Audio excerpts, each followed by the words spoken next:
वो सिकंदर जो इंग्लैंड के मकदूनिया का था, जिसने पूरी दुनिया को जीतने का सपना सजाया था, जिसने भारत के बहुत कुछ हिस्सों को जीत भी लिया था। लेकिन याद रखिएगा, जब वो खाली हाथ लौट के इस दुनिया से जा रहा था, जब वो मात्र 33 साल की उम्र में मरने वाला था, उसके ठीक पहले उसने अपने तमाम मंत्रियों को बुलाकर कहा था कि जब मैं मर जाऊं ना तो 3 काम करना। मेरा जब जनाजा निकले तो मेरे दोनों हाथ बाहर कर देना। तो उनके मंत्रियों ने पूछा कि महाराज, दोनों हाथ बाहर करने का मतलब क्या है? बोला, मेरे दोनों हाथ बाहर करना, मुट्ठी खुली करना, ताकि दुनिया को पता चलेगा कि दुनिया को जितने चला सिकंदर खाली हाथ लौट के जा रहा है। ये कुचाई का डैम, ये चांडिल का डैम, ये डिमना डैम, आधुनिक मंदिर, यानी ये तमाम फैक्ट्रियां, ये छोटे बड़े मेज कारखाने।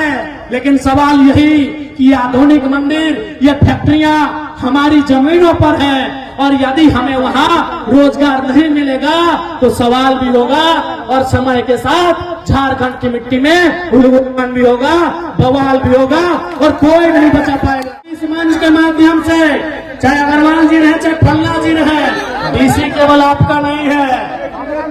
ये जो डीसी के पास अब एप्लीकेशन लेके चल गए ना, और याद रखिएगा, चाहे तरुण महतो रहे, चाहे नवीन महतो रहे, चाहे प्रेम माटी रहे, चाहे बेबी महतो रहे, चाहे अनिता टुड्डू रहे या सविता महतो रहे, अगर किसी को भी खरोच आया तो खरोच चाहेगा जयराम महतो को आएगा। इसी झारखंड में पंजाब के बहुत सारे लोग रहते हैं, सिख समाज के अनगिनत लोग रहते हैं, लेकिन आज तक उनसे हमारी कोई शिकायत नहीं हुई। क्यों मालूम है? न सिख समाज लंगर वाली प्रथा को मानता है, इसीलिए हम लोग धरना दे रहे हैं। यूपी बिहार होता तो कबाड़ के फेंक। उनकी शहादत के 38 साल के बाद जो उन्होंने कहा था सवाल बनकर फिर उठूंगा, आज वो सवाल फिर से उठाए। आज वो सवाल डुमरी विधायक जयराम महतो के रूप में विधानसभा में उठा है। और जब वो सवाल उठता है 2-3 मंत्रियों को खड़ा होकर उत्तर देना पड़ता है। राज्य के मंत्रियों को मेरा समय रोकने के लिए, हमें टोकने के लिए बीच बचाव में खड़ा होना पड़ता है जब वो सवाल बनकर विधानसभा में उठता है। निर्मल के सवाल आज भी उठते हैं। निर्मल के सवाल चांडिल डैम में विस्थापित हुए सैकड़ों गांव के लोगों के सीने से उठते हैं। आज भी वो सवाल का जवाब मांग रहे हैं कि हमने हजारों लाखों एकड़ जमीन दिया है, बदले में आज हमारी स्थिति क्या है। आज निर्मल के सवाल आज भी उठते हैं। टाटा के नाम से पूरी दुनिया में ख्याति प्राप्त टाटा प्रबंधन के खिलाफ उठते हैं। आज निर्मल के सवाल टाटा में आके उठते हैं उन रैयतों के पक्ष से जिन्होंने आज टाटा को जमीन दिया था कि आपने आज सैकड़ों साल से आपने कंपनी का संचालन किया, आप 1 रुपए से आज 20 लाख करोड़ संपत्ति के मालिक हो गए, लेकिन जिन लोगों ने जमीन दिया है आज उन लोगों की स्थिति कहाँ है, ये सवाल आज उनके सीने से उठता है।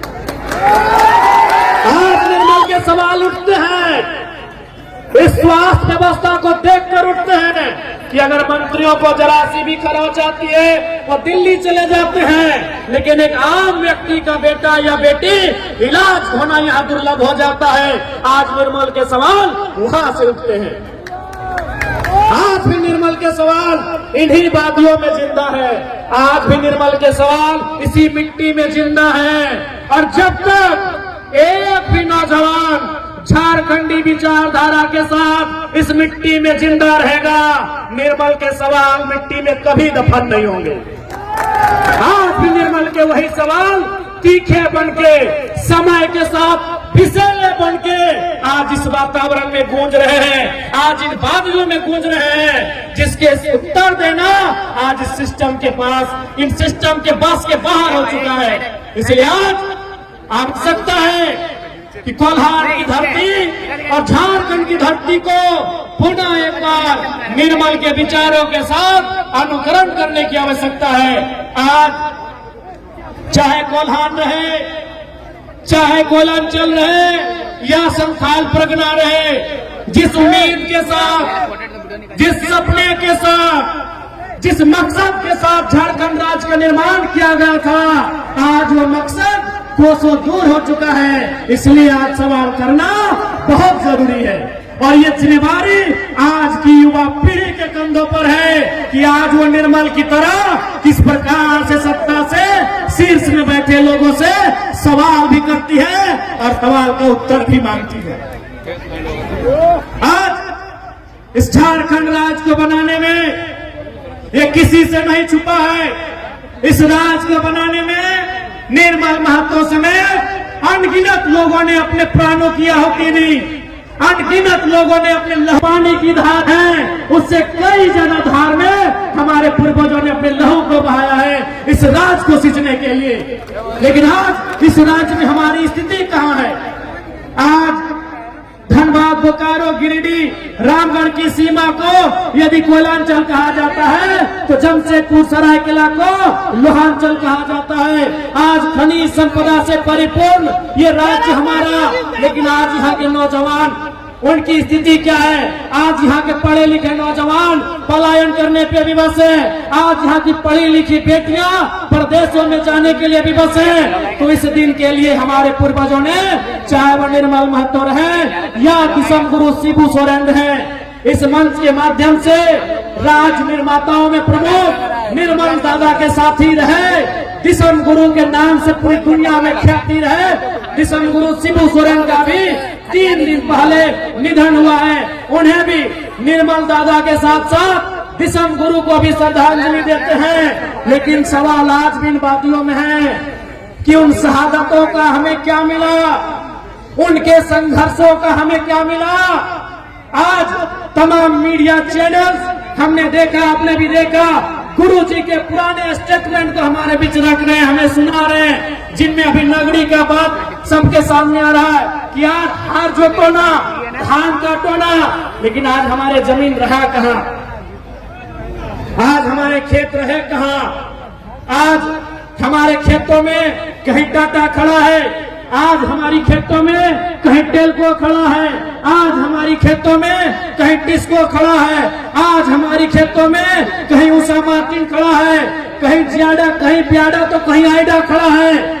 लेकिन सवाल वही, हमें क्या मिला? आज बहुत सारे, चूंकि जमशेदपुर सरायकेला औद्योगिक क्षेत्र है, यहाँ झारखंड के साथ साथ बिहार, बंगाल, उड़ीसा, गुजरात, पंजाब, राजस्थान के लोग रहते हैं और उनमें एक धारणा बनाई दी गई है कि जो एक नया विधायक आया है जिसका नाम जयराम कुमार महतो है, ये बाहरियों के खिलाफ बोलता है, उनमें धारणा बना दी गई है। यदि मेरी आवाज इन बड़ी बड़ी इमारतों में आशियाना बनाकर रह रहे किसी बिहारी भाई, किसी जिनके मन में मेरे लिए एक नकारात्मक धारणा बनाई गई है कि हम उनके खिलाफ हैं, तो मैं एक सवाल आपसे भी करूंगा कि यदि आपके पूर्वजों का जमीन उत्तर प्रदेश में, बिहार में, बंगाल में, उड़ीसा में कोई 5 एकड़, 10 एकड़, 50 एकड़ कब्जा करे और आपको लात मारकर भगा दे तो आपको कैसा लगेगा? आप छतों से बाहर आए और जवाब देते।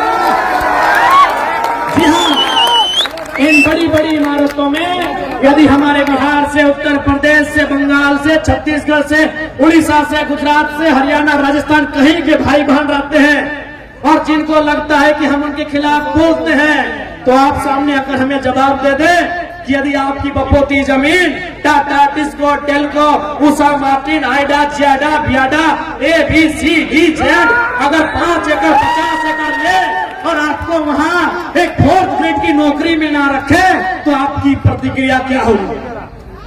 हमारे बारे में नकारात्मक होने से पहले आप हमारे गांव में आओ, आप उन क्षेत्रों में आओ जहां से हम आके अपनी आवाज बुलंद करते हैं, बताइए आपकी प्रतिक्रिया क्या होगी? अरे ये झारखंड है इसलिए हम लोग गेट बंद कर रहे हैं, ये झारखंड है इसीलिए हम लोग धरना दे रहे हैं। यूपी बिहार होता तो कबाड़ के फेंक देते, इसीलिए जो यूपी बिहार के लोग हमारे लिए धारणा बना रहे हैं दिल पे हाथ रख के कहिए, आपके बाबूजी का कोई 5 एकड़ जमीन कंपनी ले ले और आपको वहां नौकरी में ना रखे, आपकी प्रतिक्रिया क्या होगी? इसलिए हमारे बारे में नकारात्मक होने से पहले हमारी बातों को अच्छी तरह समझ लें। हम खतियान का समर्थन करते हैं। इसमें किसने आपको कहा कि जो लोग खतियानधारी नहीं वो भाग के चले जाए? अरे भाई, हम खतियान का समर्थन करते हैं। मतलब क्या है कि खतियान के आधार पर डोमिसाइल पॉलिसी बने और उस डोमिसाइल पॉलिसी के आधार पर एम्प्लॉयमेंट पॉलिसी बने, उसमें झारखंडियों को हक मिले। हमने ये थोड़ी कहा कोई यहाँ व्यापार नहीं करेगा, कोई यहाँ रोजगार नहीं करेगा, कोई यहाँ निजी कंपनियों में काम नहीं करेगा। इसलिए कोई भी धारणा बनाने से पहले आप अपने छतों में अपनी खिड़कियों को खोलिए, क्योंकि हमें मालूम है ये आदित्यपुर के क्षेत्र में झारखंड के लोगों से ज्यादा बिहार, बंगाल, उत्तर प्रदेश के भाई बहन लोग रहते हैं। अपने छतों की खिड़कियों को खोलिए और मुझे सुनिए, मुझे जानिए। मैं कह रहा हूँ ये तो झारखंड है कि कंपनी में जाके ये धरना देते हैं, हड़ताल करते हैं। ये बिहार होता तो कंपनी के मालिकों को गाड़ दिए होते। बिहार में फैक्ट्री नहीं लगने का कारण क्या है? बंगाल से 8,000 फैक्ट्री वापस जा रही, कारण क्या है? उनको मालूम है कि यहाँ हम लोग मजदूरों को, रैयतों को, जमीनदाताओं को सता नहीं पाएंगे। यहाँ ये लोग उल्टा पलटवार करेंगे। इसीलिए आपकी जानकारी के लिए बंगाल से 8,000 कंपनी वापस जा रही है, बिहार में तो कंपनी जाती ही नहीं है। उनको मालूम है सबसे भोले, सबसे सीधे सरल झारखंड के लोग हैं। जमीन भी लीजिए, लाठी डंडा भी मारिए, इन लोग कुछ नहीं बोलेगा, इन लोग कुछ नहीं बोलेगा। सबसे सरल झारखंड के लोग हैं। अभी हाल फिलहाल हमने देखा हमारे सरायकेला इकाई की टीम, वो कहीं कोई फैक्ट्री में आंदोलन कर रही थी, धरना में बैठी थी। सुने कोई राजस्थान का मालिक है, कोई अग्रवाल जी करके हैं, डीसी के पास चले गए शिकायत करने के लिए। सुनिए, अरे इसी झारखंड में पंजाब के बहुत सारे लोग रहते हैं, सिख समाज के अनगिनत लोग रहते हैं, लेकिन आज तक उनसे हमारी कोई शिकायत नहीं हुई। क्यों मालूम है? न सिख समाज लंगर वाली प्रथा को मानता है, सिख समाज अपने पूंजी से लोगों का पेट भरने की प्रथा को मानता है। अरे अग्रवाल जी, अब आटा चक्की पीसते पीसते करोड़पति हो गए हैं, तो हमको मालूम है आपका कैरेक्टर क्या है। इसी मिट्टी में हजारों की संख्या में सिख समुदाय के लोग रहते हैं, लेकिन किस कोई कहे कि कभी उनसे हमारा विवाद हुआ हो? हमारा विवाद किनसे होता है? उन पूंजीपतियों से होता है, उन दलालों से होता है जो झोला लेकर आए थे और आज चोरी करके, बेईमानी करके करोड़पति हो गए हैं। तो बताइए कहां गलत है? इसलिए मैं इस मंच के माध्यम से, चाहे अग्रवाल जी रहे, चाहे फल्ला जी रहे, डीसी केवल आपका नहीं है। ये जो डीसी के पास अब एप्लीकेशन लेके चल गए ना, और याद रखिएगा, चाहे तरुण महतो रहे, चाहे नवीन महतो रहे, चाहे प्रेम माटी रहे, चाहे बेबी महतो रहे, चाहे अनिता टुड्डू रहे या सविता महतो रहे, अगर किसी पे भी खरोच आया तो खरोच टाइगर जयराम महतो को आएगा। याद रखिएगा, याद रखिएगा, इस बार हम निर्मल दादा की तरह, सुनील दादा की तरह चिता बहुत बाद में जलाएंगे, पहले अपनी समस्याओं को जलाएंगे। अब हमारी समस्याएं सिस्टम से है, हमारी समस्याएं किसी संस्था से है या किसी व्यक्ति से है, मुझे नहीं मालूम। इस बार यदि किसी को खरोच आया, हम उनकी चिता पहले नहीं जलाएंगे। हम रोज तिल तिल के मर रहे हैं, हम रोज तिल तिल के मरते हैं। हम अपनी जमीन में भूखे मर रहे हैं, हम अपनी जमीन में बेरोजगारी का दंश झेल रहे हैं, हम अपनी जमीन में पलायन का दंश झेल रहे हैं। इसलिए सुन लीजिएगा साफ साफ, जो भी उद्योग के लोग हैं, पहला बात ये भी जान लीजिए कि हम उद्योग के खिलाफ नहीं हैं।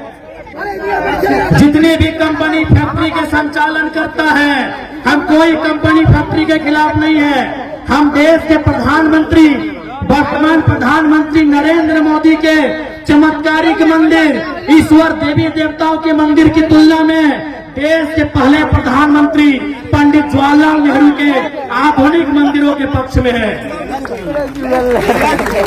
हम नरेंद्र मोदी जी के मंदिरों के पक्ष से कई ज्यादा देश के पहले प्रधानमंत्री पंडित जवाहरलाल नेहरू के आधुनिक मंदिरों के पक्ष में है। आधुनिक मंदिर यानी कल कारखाना, आधुनिक मंदिर यानी फैक्ट्रियां, आधुनिक मंदिर यानी डैम, आधुनिक मंदिर यानी रोजगार, हम उनके पक्ष में हैं। लेकिन सवाल है, उस मंदिर को मैंने जमीन दिया है, अगर हम घंटी बजाने की भी नौकरी वहां नहीं मिलेगी तो सवाल तो होगा, सवाल तो होगा।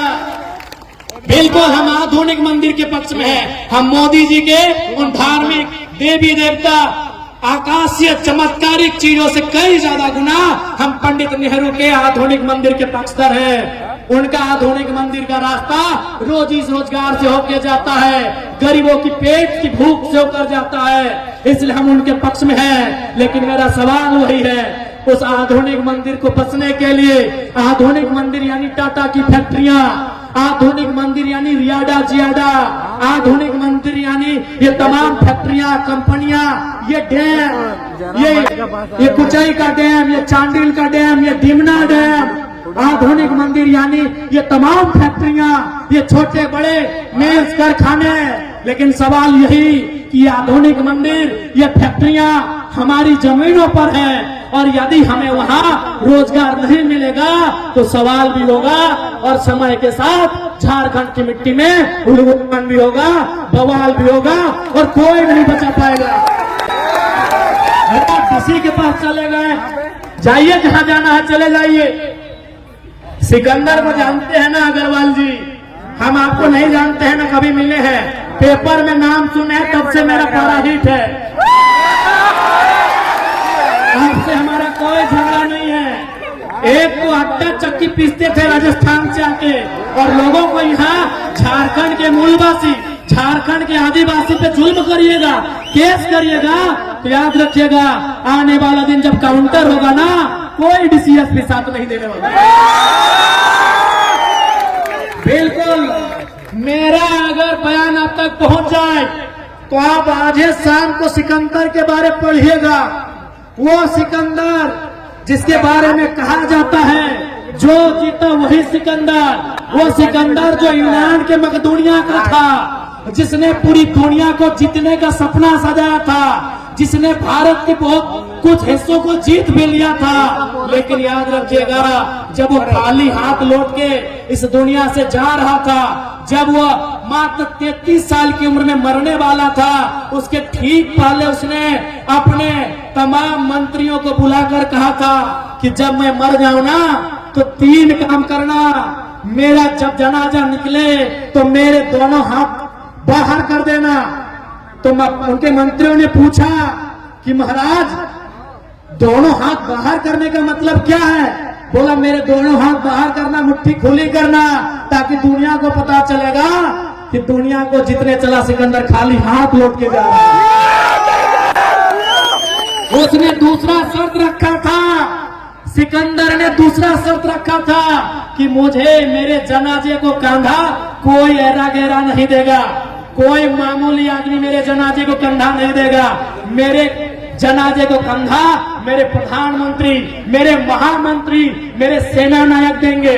बोला सर इसका क्या मतलब है? नहीं, इसका मतलब है कि दुनिया के बड़े बड़े तीस मार खा, दुनिया के बड़े बड़े तुर्रम खा, दुनिया के बड़े बड़े सेना नायक सिकंदर की सेना में थे, तलवार लेकर भाला लेकर, फिर भी उसकी जान नहीं बचा पाए। तो डीसी देखते हैं कितना दिन बचाते हैं आपको, देखते हैं एसपी कितना दिन बचाते हैं आपको। और तीसरा, सिकंदर का तीसरा जो कहना था कि जब मेरा जनाजा गुजरे तो मैंने अपने जीवन काल में जितना भी कमाया है, उस समय सिक्का नहीं होता था, उस समय गांधी जी का नोट भी नहीं होता था, गांधी पैदा नहीं हुए थे तो उस समय सिक्का भी नहीं था, उस समय गांधी जी का नोट भी नहीं था।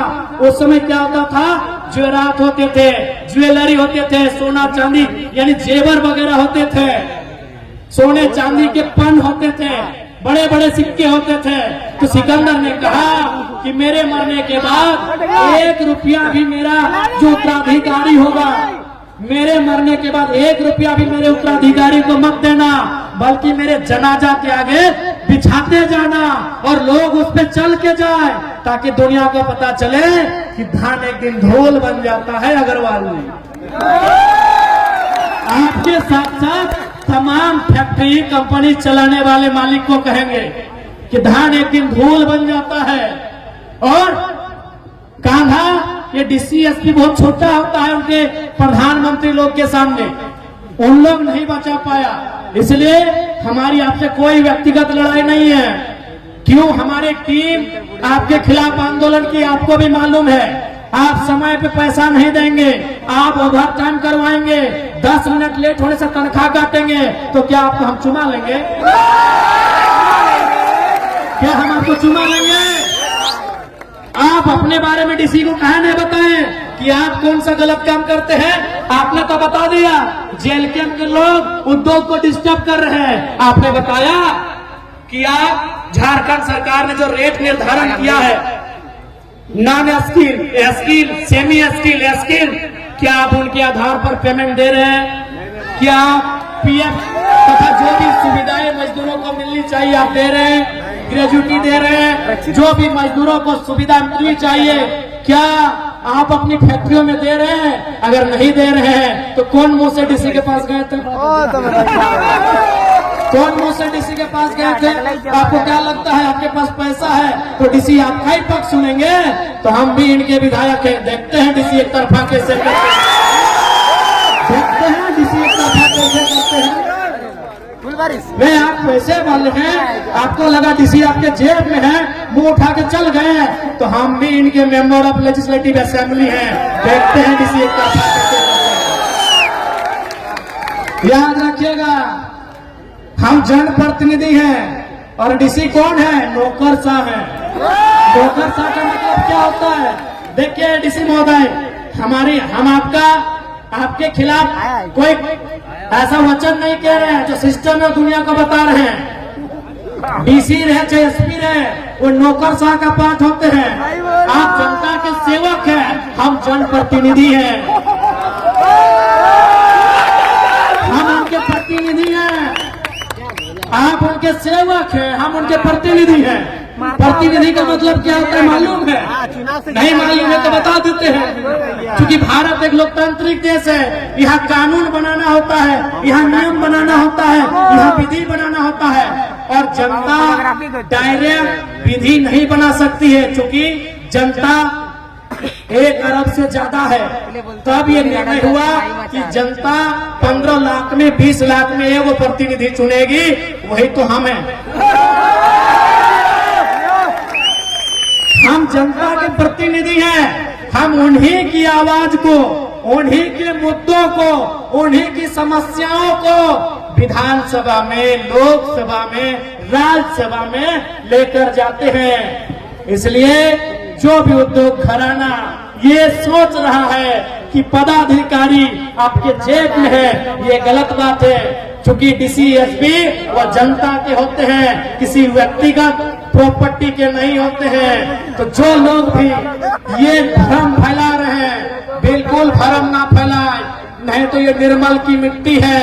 अगर इस बार सवाल करेगी तो इतना बड़ा बवाल होगा कि आपको 1 इंच धरती यहाँ दोबारा नहीं मिलेगी। क्या कोल्हान की जनता अपने हक अधिकार के लिए नए उलगुलान के लिए तैयार है? आखिर घुट घुट के कब तक जीना है? हो गया खत्म। अरे घुट घुट कर कब तक जीना है? जमीन हमारी, खेत हमारे, राज्य हमारा, और राजस्थानी यहाँ आग दिखा रहा है। ये कितना शर्म का बात। पहला बात, अब हमने राजस्थानी कहा तो इसका मतलब ये नहीं कि हम राजस्थान के खिलाफ है। हम उस राजस्थान के राजस्थानी के खिलाफ हैं जो फटाक से हमारे 700 की शिकायत करने ऑफिसर के पास पहुंचा था। आप जनता की, रैयतों की, मजदूरों की समस्या का समाधान करिए, हम आपकी फैक्ट्री को हुलकने नहीं जाएंगे। रेट बढ़ाइए। हमें कोई शौक नहीं है आपकी फैक्ट्री से नाता रखने का, हमें कोई शौक नहीं है हुलकने का। लेकिन अगर जनता की आवाज आई, अगर झारखंड के कोई एक व्यक्ति भी प्रताड़ित हुआ, तो आप अगर गोला बारूद भी लेके आएंगे तो हम सीना और सर लेके आएंगे। याद रखिए, ये 2025 का झारखंड है, ये झुकने वाला नहीं है। ये 2025 का झारखंड है। अब ये झुकेगा नहीं, पलटवार भी करेगा, आंख भी मिलाएगा, सवाल भी करेगा और हलफ के बाहर से अपना जवाब भी लेके आएगा। बिल्कुल मैं स्पष्ट कह रहा हूँ। अब जाइए बंगाल होके आइए, बिहार होके आइए, वहाँ कंपनियों की क्या स्थिति है, वहाँ कंपनी क्यों नहीं जाना चाहती है, और झारखंड में कंपनियां तांडव करती है, क्योंकि इन्हें मालूम है कि इनके नेता खरीदे जाएंगे, इनके नेता बिक जाएंगे। तो कोई बात नहीं है, ये झारखंड की जनता है, जरूरत पड़े तो बिना नेता के भी लड़ लेती है। इनको लगता है कि हम तो विधायक जी को खरीद लेंगे। और अभी खासकर ये इतिहास रहा है, पीछे के दरवाजे में उनको एंट्री भी मिलता है, पीछे के दरवाजे से जाते हैं, अटैची लेके आते हैं। ये तो पुरानी परंपरा है, उस परंपरा को भी तोड़ना है, उस व्यवस्था को भी तोड़ना है। ये चुनौती है और उस चुनौती को स्वीकार करते हैं। इसलिए आज कोल्हान की सरजमी में उपस्थित तमाम माताओं, तमाम बहनों, तमाम नौजवान साथियों, हमारी लड़ाई कभी गलत नहीं रही है। हमारी लड़ाई हक के लिए रही है, हमारी लड़ाई न्याय के लिए रही है, हमारी लड़ाई झारखंड की अस्मिता अस्तित्व के लिए रही है। और उसके लिए हम, अरे इनसे तो छोड़िए, सामने यमराज भी आके खड़े होंगे तो दो दो हाथ कर लेंगे। सवाल यदि अस्मिता का होगा, सवाल यदि अस्तित्व का होगा, सवाल यदि जल जमीन जंगल का होगा, तो हम मुकाबला यमराज से भी करेंगे। ये तो कहाँ कौन है हम जानते भी नहीं है, ये तो बहुत मामूली लोग हैं। ईस्ट इंडिया कंपनी, अरे दुनिया में सबसे बड़ी कंपनी का नाम है ईस्ट इंडिया। तुम आए खड़ा, हम देखेंगे कैसे तुमको। दुनिया की सबसे बड़ी कंपनी का नाम था ईस्ट इंडिया कंपनी, जिसके माध्यम से ब्रिटेन के लोगों ने हिंदुस्तान को और हिंदुस्तान के साथ साथ और 70 देशों को, किसी को 150 साल, किसी को 200 साल, किसी को 300 साल गुलाम बनाया। आज उखाड़ के फेंक दिया गया कि नहीं? आज ईस्ट इंडिया कंपनी को उखाड़ कर फेंक दिया गया कि नहीं? दिया गया। तो इसीलिए कोई भी कंपनी वाले, मैं स्पष्ट कह दूं, बिल्कुल मैं आपके खिलाफ नहीं हूं, आपकी गलत नीतियों के खिलाफ हूं। घमंड में मत रहिएगा। इस दुनिया ने ईस्ट इंडिया कंपनी की विदाई देखी है, आपको 100 साल, 50 साल, 30 साल से। बस यहाँ की जनता थोड़ा सा डिफेंसिव मूड में चली गई है। हाँ, ये सच है।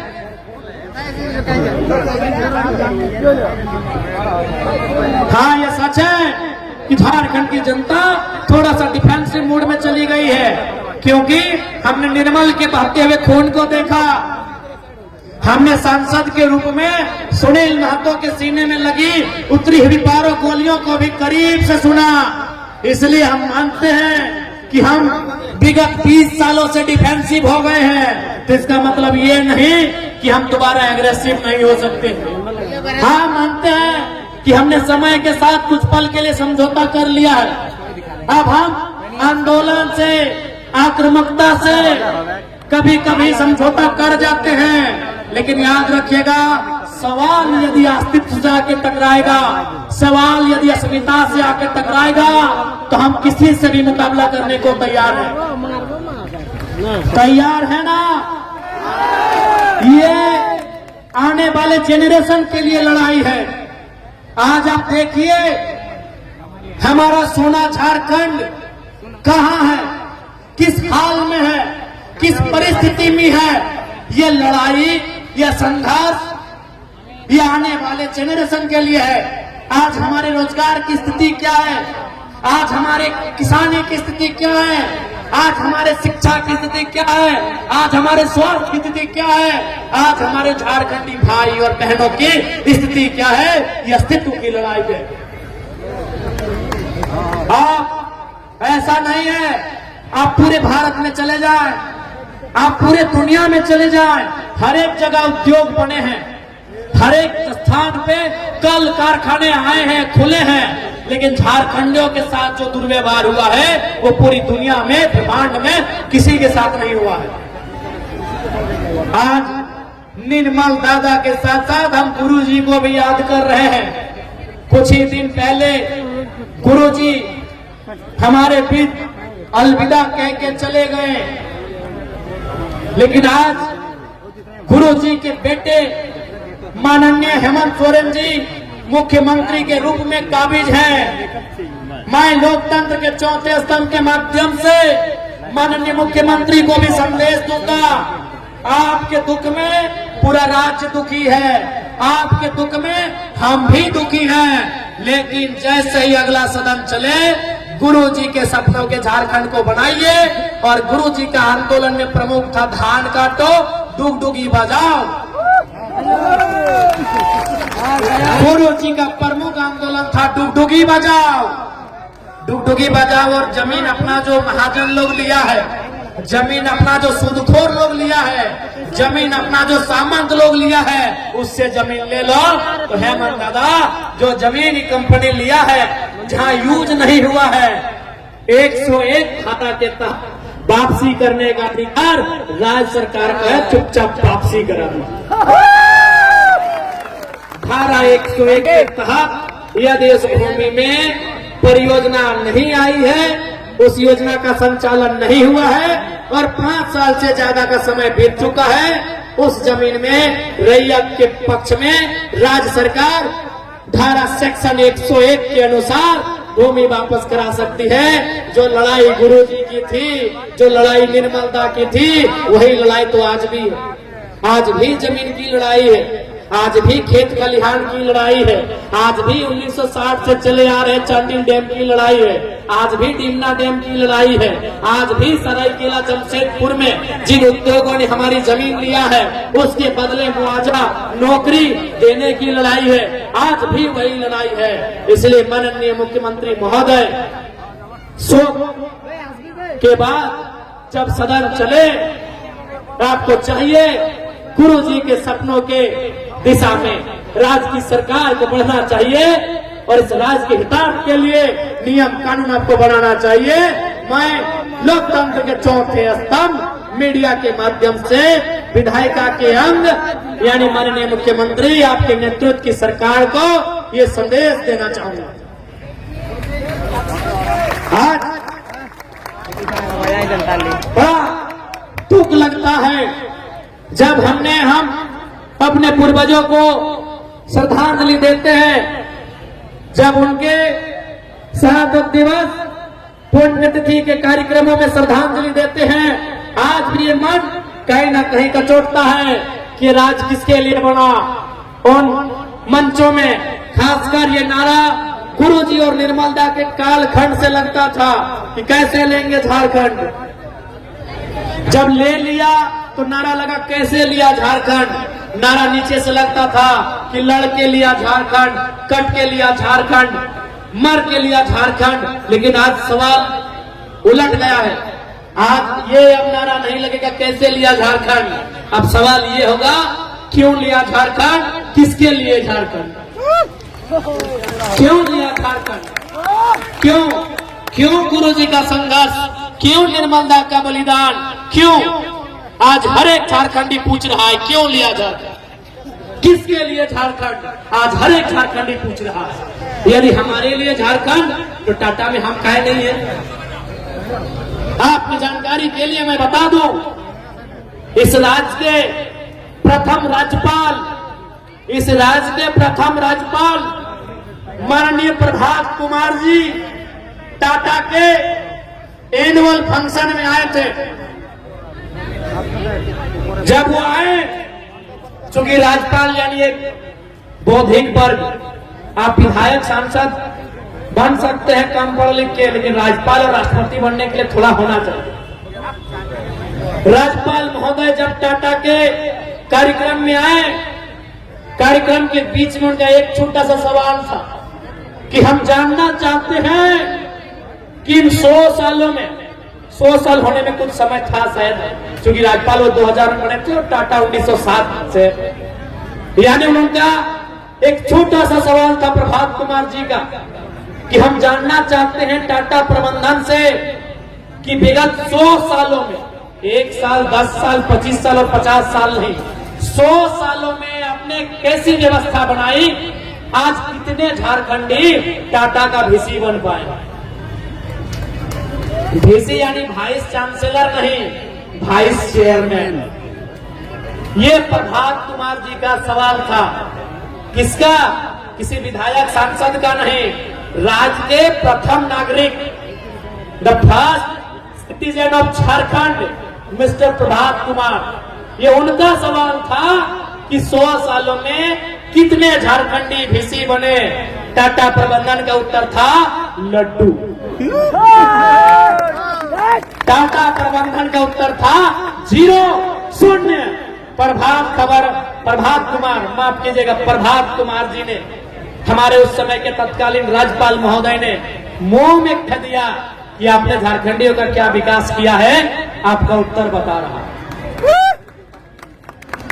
आप होंगे दुनिया के लिए दयावान, आप होंगे कोरोना के काल में मोदी जी को 1000 करोड़ चंदा देने वाले, आप होंगे दुनिया में अपनी इज्जत बढ़ाने वाले, लेकिन झारखंड के लोगों ने जो आपको जमीन दिया है उसके बदले में आपने क्या दिया है, एक बार हिसाब कर दीजिए सामने। भाई हालांकि हिम्मत तो विधायकों का रहा नहीं, सांसदों का रहा नहीं, क्योंकि लोग कहते हैं कि शहीद शक्तिनाथ महतो की हत्या में टाटा वालों आपका योगदान था, इसीलिए अभी विधायक लोग डर जाता है। लेकिन जयराम महतो थोड़ा पागलपन लेके आया है, इसीलिए मुंह में बोलता है। लोग ये भी कहते हैं कि सुनील महतो की हत्या में 1-2% आपका योगदान था, क्योंकि सुनील महतो हमेशा विस्थापितों के मुद्दे में आपके जीएम लोग को पानी पिलाते थे। लोग ये भी कहते हैं कि रतिलाल महतो की हत्या में आप लोगों का योगदान था, इसीलिए अब थोड़ा विधायक लोग डर गया है कि टाटा कंपनी तो है ये है, साथ साथ में 2-4 को शूटर भी रखा है, शक्तिनाथ महतो के तर्ज पे उड़ा देगा कहीं। शक्तिनाथ महतो को आप नहीं जान रहे ना, जैसे आपके कोल्हान हमारे कोयलांचल में क्रांति दूत थे, शहीद शक्तिनाथ महतो, उनके बारे में कहा जाता है टाटा के साथ एक मीटिंग हुआ था। जैसे आपके यहाँ टाटा जमशेदपुर है, हमारे वहाँ टाटा जामाडोबा, टाटा सिजुआ है। लोग कहते हैं, बुजुर्ग लोग आज भी सुनाते हैं कि टाटा के साथ एक मीटिंग हुआ था कि हर एक साल 13 को झारखंडी को, यानी जिन्होंने जमीन दिया है उनको नया नौकरी देना होगा। शहीद शक्तिनाथ महतो उस समय नेतृत्व करते थे।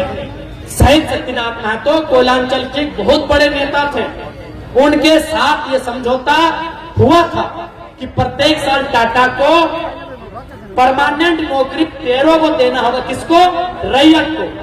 तो टाटा के जनरल मैनेजर, जिसको हम लोग जीएम बोलते हैं, ये 77 की बात है, उस समय की बात है, उनको बुलाया, बोला शक्तिनाथ बाबू आप काहे नौकरी मांग रहे हैं, आपको हम लोग पता नहीं, उस समय एम्बेसडर कार बोला गया था, शायद उस समय एम्बेसडर कार था, उस समय स्कॉर्पियो फॉर्च्यूनर सब नहीं था, तो शायद, मैं शायद कह रहा हूं, कंफर्म नहीं, एम्बेसडर कार थी या कोई कार थी।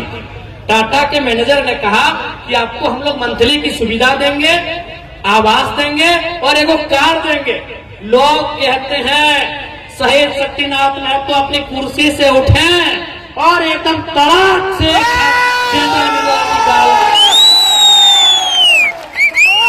मेरा उस समय जन्म नहीं हुआ था, ये मैं आपको सुना रहा हूं, जो बुजुर्ग लोग कहते हैं। सीधे शक्तिनाथ महतो उठे अपनी कुर्सी से और ये चौड़ा तमाचा सीधे जनरल मैनेजर के गाल में।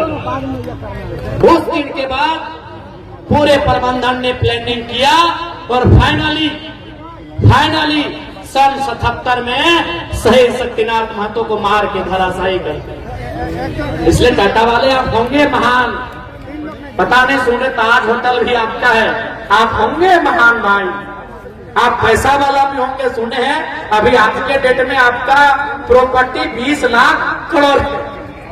हम सुने हैं आप होंगे महान, लेकिन झारखंड के लोगों ने आपको अपना कलेजा, अपनी मां समान जमीन दिया, और आपने क्या दिया ये बताने की जरूरत नहीं है। हम क्या बताएंगे?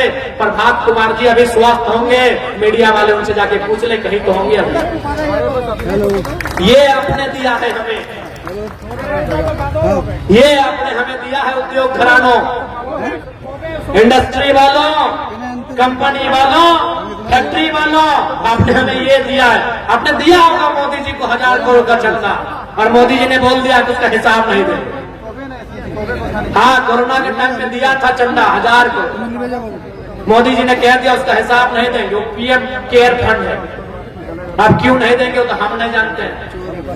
दिया होगा अपने चंदा, लेकिन हमने आपको जो दिया हजारों हजार एकड़ जमीन, कितना में दिया पता नहीं, हो तो जमशेदपुर वाले जानते हैं कितना में जमीन दिया है। हम तो जानते हैं कि उधर का जमीन उस समय 30 पैसा डिसमिल, 50 पैसा डिसमिल, 1.5 रुपया डिसमिल, और हार्डली 3 रुपया डिसमिल लेता था एक कट्ठा, हार्डली 3 रुपया डिसमिल, और न्यूनतम 30 पैसा डिसमिल हमने जमीन दिया है। अरे हाँ, तो आज हजारपति से लाखपति, करोड़पति, अरबपति, खरबपति, पद, सांख, डील, क्या क्या होता है, आप वहां पहुंच गए। लेकिन आज कभी आपने झांका है? आपने अपनी 20वीं मंजिल की इमारत की खिड़की से कभी झांका है कि हम आज की साल में हैं? आज ये एक विधायक का नहीं, झारखंड के हर एक परिवार का सवाल है कि हमने आपको दिया, आपने हमें क्या दिया, ये सवाल है। और जैसे जैसे समय बढ़ेगा ये सवाल और गहरा होता जाएगा, ये सवाल और तीखा होगा, ये सवाल और विषैला होगा। मारेंगे कितना मारेंगे? हमारी संख्या उतनी है जितना गोली नहीं है। और आपको मालूम है ना, सुनील महतो को मारने के लिए तो 12 गोली खर्च करना पड़ा था, यानी हमारे एक बेटे को भी मारना है तो 12 गोली खर्च करना होगा, उतना गोली भी नहीं है आपकी बंदूकों में। दुनिया को मालूम है कि आपने सुनील महतो को मारने में 12 गोली का खर्चा किया था। तो हमारे बेटों के, इस मिट्टी के बेटों के सीने उतने ताकतवर हैं, दलमा की पहाड़ की तरह मजबूत है कि आप लोगों को 12 गोली खर्चा करना पड़ा, इसलिए आपके पास उतने गोलियां नहीं है। कितना मारिएगा? हम पे ध्यान मत दीजिएगा, ताकि हमको कुछ हुआ तो फिर क्या होगा, अपना झारखंड भी जानता है।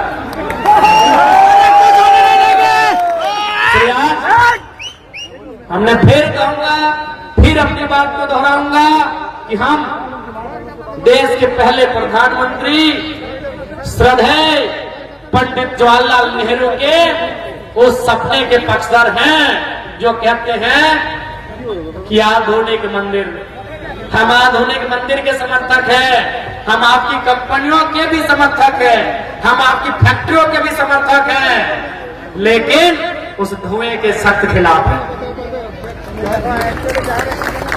हम आपकी गलत नीतियों के सख्त खिलाफ हैं। यह आज आवाज एक विधायक की आई है, कल हर एक नौजवान की आएगी। उस समय डीसी साहब के पास जाइएगा ना, परमंडल में जो आयुक्त होते हैं, कमिश्नर साहब, उनके पास जाइएगा, नहीं पता नहीं आप चीफ सेक्रेटरी के पास जाइएगा, आप लोग कहाँ जाइएगा, क्योंकि पैसा आपका है, आप तुरंत मिल लेते हैं और गरीबों को इंतजार करना पड़ता है।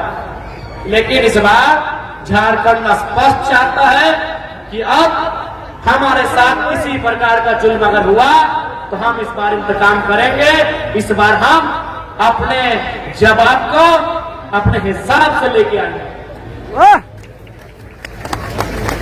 क्या कोल्हान वासियों, मैंने जिन बातों को आपके सामने रखा, चूंकि कोल्हान से आप हैं, अगर एक भी बात हमने गलत तरीके से कहा है, क्योंकि लोग, बहुत सारे लोग कहते हैं कि जरा आप तो बढ़िया भाषण देते हैं, अपने भाषण से लोगों को भड़का देते हैं, तो क्या हम ये भड़काने के लिए बोल रहे हैं?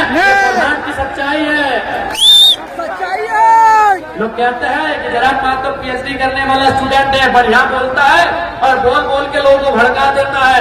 तो कोल्हान बासु आप बताइए, ये भड़काने के लिए है या कोल्हान की सच्चाई है? सच्चाई दर्द है ये, कोल्हान की पीड़ा है ये, कोल्हान के लोगों के ऊपर ये जुल्म है या नहीं, आप बताइए।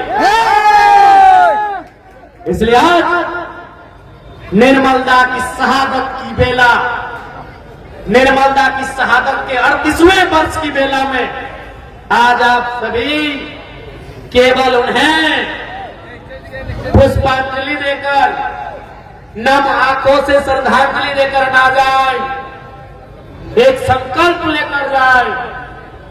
इस राज्य में व्याप्त जुल्म, व्याप्त करप्शन, व्याप्त आतंक, व्याप्त अन्याय के खिलाफ निर्मल की तरह सबल होकर लड़ेंगे, ये संकल्प लेकर जाइए, ये संकल्प लेकर जाइए। जाने के बाद आप निर्मलता के चेहरे को याद करें या ना करें, निर्मल की वाणी को याद करिएगा कि खून तो खून है, टपकता है तो जम जाता है, कि खून तो खून है, टपकता है तो जम जाता है, अरे जुल्म तो जुल्म है, पड़ता है तो मिट जाता है। आज कोल्हान के कण कण में निर्मल की आवाज, निर्मल के सवाल तीखे तीर बनकर गूंज रहे हैं और इसका समाधान होगा सामाजिक न्याय से, इसका समाधान होगा आर्थिक न्याय से, इसका समाधान होगा लोगों के हक अधिकार से। और ये जब तक नहीं करेंगे तब तक आवाज गूंजेगी, तब तक सवाल गूंजेगा। और अभी ये जो शांत पड़ा है ये राज्य एक बार फिर से गुलगुलाने के लिए तैयार होगा। ये आपके सब स्पष्ट शब्दों में कहना चाहेंगे, क्योंकि हमने ना उड़ीसा में कब्जा किया है, ना बिहार में, ना बंगाल में, ना छत्तीसगढ़ में, लेकिन हमारे साथ जो हुआ है ये पूरी दुनिया को मालूम है। इसलिए आज इस पावन मेला में उपस्थित माताएं, बहनें, मायरा, दीदीरा, काकीरा, मासीरा, भाई बंधु, नौजवान साथियों, आज केवल निर्मलदा को, दिशम गुरु को, सुनील दादा को याद केवल श्रद्धांजलि के रूप में, पुष्पांजलि के रूप में नहीं, उनके विचार, उनके कार्यों के रूप में भी हमें करना चाहिए। ये आज समय की मांग है। चूंकि समय रात्रि की बेला हो रही है और दूर दराज से माताएं बहनें भी आई हैं। दादा लोग सिर्फ आते तो चिंता की बात नहीं थी, दीदी लोग भी आई हैं, इसलिए हम ज्यादा समय नहीं लेंगे। आज निर्मलदा की शहादत की 38वीं बेला के अवसर पे कोल्हान के साथ साथ पूरे राज्य को यह पैगाम होगा, और झारखंड राज्य ही नहीं, ग्रेटर झारखंड राज्य को भी यह पैगाम होगा। क्योंकि निर्मलदा का संघर्ष मयूरभंज क्योंझर में भी चलता था, निर्मलदा का संघर्ष झारग्राम पुरलिया में भी चलता था। इसलिए आज निर्मलदा की शहादत की 38वें साल की बेला में कोल्हान के साथ साथ झारखंड और झारखंड के साथ साथ ग्रेटर झारखंड के लोगों को यह संदेश होगा कि निर्मल हमारे बीच है। निर्मल हाड़ मांस के शरीर के रूप में नहीं, निर्मल विचारों के रूप में, निर्मल तीखे सवालों के रूप में आज हमारे बीच जिंदा है। उन्होंने सन 1987 8 अगस्त को चमरिया के गेस्ट हाउस में अपने हाड़ मांस के शरीर को त्यागा था। उनके विचार, उनका संघर्ष, उनका बलिदान, उनका तप, उनके त्याग आज भी इन वादियों में है और इन वादियों में उसकी महक छोड़ के गए। आज हमें पुनः उनके विचारों को अनुकरण करने की आवश्यकता है आत्मसात करने की आवश्यकता है। यही मेरा आपको संदेश होगा। और एक विधायक होने के नाते आज आपको स्पष्ट कहेंगे, चाहे वो दर्द कोयलांचल का हो, संथाल का हो, पलामू का हो, या छोटा नागपुर या कोल्हान का हो, विधानसभा के भीतर सत्ता में बैठे सरकार के अंग से लाल लाल आंखों के साथ तीखा बहस होगा। ये आपको हम वचन दे के जाएंगे। पुनः आज के इस कार्यक्रम में उपस्थित तमाम हमारी माताएं, बहनें, हमारे साथी, हमारे नौजवान, हमारे अभिभावक, हमारे पार्टी के तमाम वरिष्ठ नेतागण, कोल्हान प्रमंडल अंतर्गत पूर्वी पश्चिमी सिंहभूम सरायकेला जिला के कप्तान, प्रमंडल के कप्तान समेत उनकी टीम, तमाम हमारे कोल्हान के पूर्व प्रत्याशीगण, हमारी एक विशेष लड़ाकू दल के रूप में तैनात हमारी महिला नेत्रियों, हमारी बहनों, आज इस कार्यक्रम में प्रहरी के रूप में तैनात तमाम पुलिस के भाई बहनों, आप सभी का अभिनंदन, आप सभी को जोहार। और साथ ही साथ आप समय की मांग है कि जब मुद्दों की बात होगी, झारखंड की अस्मिता की बात होगी, झारखंड के अस्तित्व की बात होगी, राजनीतिक विचारधाराओं को दरकिनार करके अस्तित्व की लड़ाई में एक साथ होकर लड़ेंगे। ये आज कोल्हान की पावन भूमि से मेरा आपको संदेश होगा। और बिल्कुल जितने भी हमारे साथी हैं जिनमें केस मुकदमा हुआ, बिल्कुल नहीं घबराएं, क्योंकि हमारे आंदोलनकारी उन्होंने ही रास्ता दिखलाया है कि केस मुकदमा, ये लाठियों की धारा, ये हथकड़ियां, ये लोहे की सलाखें, ये आंदोलनकारियों का श्रृंगार होता है। ये श्रृंगार उनकी शोभा और बढ़ाती है। जैसे अभी हमारे प्रेम का अनिता टुड्डू दी, मणि दीदी उस शोभा को बढ़ा के आए हैं। इसलिए रास्ता संघर्ष का है, विचलित होने की कोई आवश्यकता नहीं है। आपके संघर्ष में पूरा जेल के परिवार खड़ा है, मैं आपको ये आश्वासन दूं। पुनः निर्मलता को, उनकी इस पावन धारा को, इस पावन भूमि को, जिस भूमि में उन्होंने अपने देह का त्याग किया था, नमन वंदन करते हुए मैं अपनी वाणी को विराम देता हूं। आप सभी का इस कार्यक्रम में आने के लिए तहे दिल से अभिनंदन, आभार, जोहार। जय झारखंड, जोहार झारखंड। शहीद निर्मल महतो अमर रहे, शहीद निर्मल महतो अमर रहे। ठीक है दीदी, आपकी समस्या को हम ले लेते हैं। जितने भी मीडिया के कर्मी भाई बंधु